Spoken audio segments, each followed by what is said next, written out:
Hi అండి, నమస్తే. Welcome to Durga Krishna kitchen. బయట బండ మీద తీసుకునే చల్ల పునుగులు ఇంట్లోనే ఈజీగా ప్రిపేర్ చేసేయచ్చు. దీనిలో స్పెషల్ ఏంటంటే మైదాని యూజ్ చేయమండి, గోధుమ పిండితోనే ప్రిపేర్ చేస్తాము. టేస్ట్ అయితే బయట తీసుకునే పునుగుల్లాగే ఉంటాయి. క్లైమేట్ చల్లగా ఉన్నప్పుడు ఈవినింగ్ టీ టైంలో వేడివేడిగా ఏదో ఒకటి తినాలనిపిస్తూ ఉంటుంది కదండి. ఒకసారి పునుగులు ట్రై చేయండి, టేస్ట్ అయితే అదిరిపోతుంది. వీడియోలోకి వెళ్లే ముందు మీరు కనుక ఫస్ట్ టైం నా ఛానల్ని వ్యూ చేసినట్లయితే తప్పకుండా సబ్స్క్రైబ్ చేసుకుని పక్కనే ఉన్న బెల్ ఐకాన్ని క్లిక్ చేయండి. అలానే ఈ వీడియో కనుక నచ్చినట్లయితే లైక్ చేసి నన్ను సపోర్ట్ చేయండి. మీరు వీడియోని లైక్ చేయడం వల్ల ఈ వీడియో మరికొంతమందికి రీచ్ అయ్యే ఛాన్స్ ఉంటుంది. ఇంకా లేట్ చేయకుండా ఈ పునుగుల తయారీ విధానం ఎలాగో చూసేద్దాం. ముందుగా హాఫ్ కప్ వరకు పుల్లటి పెరుగుని తీసుకోవాలండి. పెరుగులో ముక్కలేమీ లేకుండా ఇలా స్మూతీ కన్సిస్టెన్సీ వచ్చేంత వరకు కలుపుకోవాలి. కలిపెట్టుకున్న పెరుగుని ఇలా బౌల్లోకి ట్రాన్స్ఫర్ చేసుకోవాలి. చూసారు కదా, ఇలా స్మూత్ గా ఉండాలి. ఏ కప్తో పెరుగు తీసుకున్నామో అదే కప్పుతో పావు కప్పు వరకు గోరువెచ్చని వాటర్ని తీసుకుని ఈ పెరుగులో యాడ్ చేసుకోవాలి. తర్వాత దీనిలోకి పావు టీ స్పూన్కి కొంచెం తక్కువలో బేకింగ్ సోడాని యాడ్ చేసుకోవాలి. అలానే టేస్ట్కి తగ్గట్టుగా సాల్ట్, అలానే హాఫ్ టీ స్పూన్ వరకు జీలకర్ర, 1 స్పూన్ వరకు ఆయిల్ యాడ్ చేసుకుని ఒకసారి మొత్తం బాగా కలుపుకోవాలి. అసలు ఇందులో ముక్కలేమీ లేకుండా బాగా కలుపుకోవాలండి. అదే మీరు పెరుగు కనుక నార్మల్గా తీసేసుకుంటే కలుపుకోవడానికి చాలా కష్టంగా ఉంటుంది. ఇలా మంచిగా పైన నురగలాగా ఫామ్ అయ్యేంత వరకు కలుపుకున్న తర్వాత దీనిలోకి గోధుమ పిండిని యాడ్ చేసుకోవాలి. గోధుమ పిండి ఇక్కడ 1 కప్ వరకు తీసుకున్నానండి. పిండిని కొంచెం కొంచెంగా యాడ్ చేసుకుంటూ కలుపుకోవాలి. సేమ్ డైరెక్షన్లో కలుపుకోవాలండి. సేమ్ డైరెక్షన్లో కలుపుకుండా పిండి అనేది మీరు ఎలా పడితే అలా కలిపేస్తే మనకి ఎయిర్ అనేది ఫామ్ అవ్వదండి పిండి లోపల. దానివల్ల బజ్జీ అనేది గుల్లగా రావు. వీడియోలో చూపిస్తున్న విధంగా సేమ్ డైరెక్షన్లో కలపాలి. అవసరమైనప్పుడు మధ్య మధ్యలో లైట్గా గోరువెచ్చని వాటిని వేసుకుంటూ కలుపుకోవాలి. బౌల్లో పిండి మొత్తం వేసుకున్న తర్వాత వాటర్ ఒకేసారి వేసేయకూడదండి, కొద్దిగా వేసుకుంటూ చూసుకోవాలి. ఓవరాల్గా వాటర్ నాకు హాఫ్ కప్ వరకు పడ్డాయండి.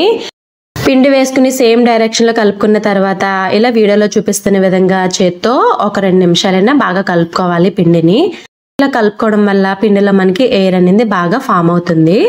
చూసారు కదా, ఇలా కొడుతున్నట్టుగా కలపాలి.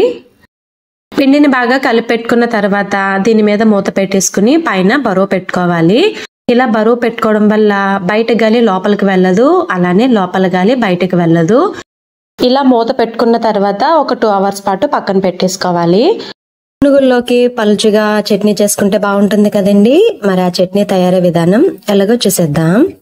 స్టవ్ మీద ప్యాన్ పెట్టి దానిలోకి 1 స్పూన్ వరకు ఆయిల్ యాడ్ చేసుకోండి, ఎక్కువ అవసరం లేదు.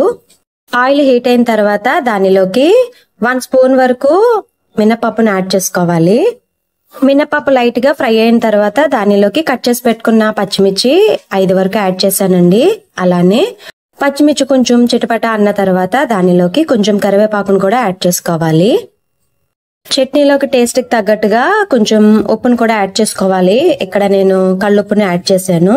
చట్నీలోకి ఎప్పుడన్నా సరే ఇలా కల్లుప్పుని యాడ్ చేసుకుంటే బాగుంటుంది, చూసి వేసుకోవాలండి. అలానే 1 స్పూన్ వరకు జీలకర్ర కూడా వేసుకుని ఒకసారి మొత్తం బాగా కలిసేలాగా ఇవన్నీ బాగా ఫ్రై చేసుకోవాలి. ఇవి వేగుతున్నప్పుడే మనకి మంచి అరోమా అనేది వచ్చేస్తుందండి. ఇలా చక్కగా ఫ్రై అయిన తర్వాత వీటిని పక్కన పెట్టుకోవాలి. తర్వాత మిక్సీ జార్ లో సగం వరకు వెల్లుల్లిపాయ యాడ్ చేసుకోవాలి. చట్నీలో ఎప్పుడన్నా సరే మనం ఫ్రై చేసి వేసుకోవడం కంటే ఇలా మిక్సీ జార్ లో పచ్చి వెల్లుల్లి వేస్తే టేస్ట్ అనేది బాగుంటుంది. 1 కప్ వరకు గుల్ల శనగపప్పు, దానితో పాటే ఫ్రై చేసి పెట్టుకున్న పచ్చిమిర్చి, మినపప్పు ఇవి ఉన్నాయి కదండి, వీటిని కూడా వేసుకోవాలి. అలానే లైట్ గా వాటర్ ని కూడా యాడ్ చేసుకుని మెత్తగా బ్లెండ్ చేసుకోవాలి. అంతేనండి, రెడీ అయిపోయింది చట్నీ. దీనిలో లైట్ గా వాటర్ ని యాడ్ చేసుకుని మనం పలుచుగా చేసుకుంటే సరిపోతుంది. ఈ చట్నీ అనేది ఏ టిఫిన్స్ లోకైనా సూపర్ ఉంటుందండి. మీరు కనుక పుల్లటి పెరుగు తీసుకున్నట్లయితే ఒక 2 అవర్స్ పిండి నానితే సరిపోతుందండి. అదే మీరు నార్మల్ పెరుగు తీసుకున్నట్లయితే ఒక 4-5 గంటలన్నా పిండిని పులవనివ్వాలి, అప్పుడే బాగుంటుంది టేస్ట్. 2 అవర్స్ తర్వాత అండి పిండి అనేది బాగా పులుస్తుంది. చూసారు కదా, పైన మనకి ఎయిర్ బబుల్స్ అనేది కూడా ఫామ్ అయ్యింది. ఇప్పుడు వీటిని పునుగుల్లాగా వేసేసుకోవాలి. డీప్ ఫ్రై కోసం ఆయిల్ పెట్టుకుని ఆయిల్ బాగా మరుగుతున్నప్పుడు స్టవ్ మీడియంకి చేంజ్ చేసుకోవాలి.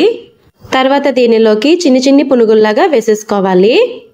పునుగులు వేసిన వెంటనే పైకి తేలినట్లయితే పిండి అనేది మనం పర్ఫెక్ట్గా కలుపుకున్నట్లండి. చూసారు కదా, ఇలా వేయగానే అలా పైకి తేలిపోతున్నాయి. పిండి కూడా కొద్ది కొద్దిగా వేసుకోవాలండి. ఎక్కువ పిండితో మీరు పునుగులు వేసేస్తే అవి ఫ్రై అయ్యేటప్పటికి పెద్దవైపోతాయి. కాబట్టి కొంచెం కొంచెంగా పిండిని వేసుకుంటే సరిపోతుంది. స్టవ్ మీడియంలో పెట్టే వీటిని ఫ్రై చేసుకోవాలండి. మంచి గోల్డెన్ కలర్ వచ్చేంత వరకు ఫ్రై చేసుకుంటే సరిపోతుంది. ఇవి మొత్తం మంచిగా కలర్ రావాలంటే ఇలా పైన స్ట్రైనర్తో కదుపుకుంటూ ఉండాలి. ఇలా కదపడం వల్ల ఇవన్నీ చక్కగా టర్న్ అవుతాయి. ఇలా మంచి గోల్డెన్ కలర్ వచ్చేంత వరకు ఫ్రై చేసుకోవాలండి దగ్గరుండి. తర్వాత వీటిని ప్లేట్లోకి ట్రాన్స్ఫర్ చేసుకోవాలి. అంతేనండి, రెడీ అయిపోయాయి. బయట బండి మీద తీసుకుని చల్ల పునుగులు.